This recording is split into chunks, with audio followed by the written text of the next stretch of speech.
ചൂരൽമലയിലെ ഉരുൾപൊട്ടലിന്റെ വിവരം പുറം ലോകത്തെ അറിയിച്ച നീതു ഇന്ന് ഹൃദയം ഉറങ്ങുന്ന ഒരു ഓർമ്മയാണ് നമുക്ക്.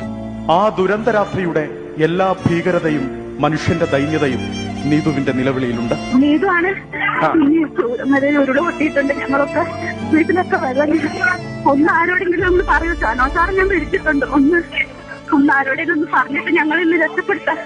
പ്രാണൻ കയ്യിൽ പിടിച്ചുള്ള കരച്ചിൽ നീതുവിനും കുടുംബത്തിനും വേണ്ടി മാത്രമായിരുന്നില്ല.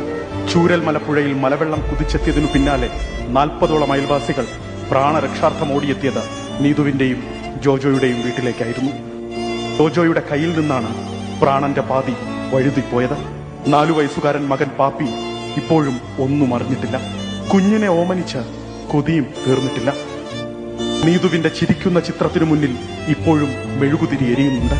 പിന്നിൽ അകലെ പുഞ്ചിരിമട്ടത്തെ കുന്നിൻ ചെരുവുകൾ തല താഴ്ത്തി നിൽക്കുന്നു.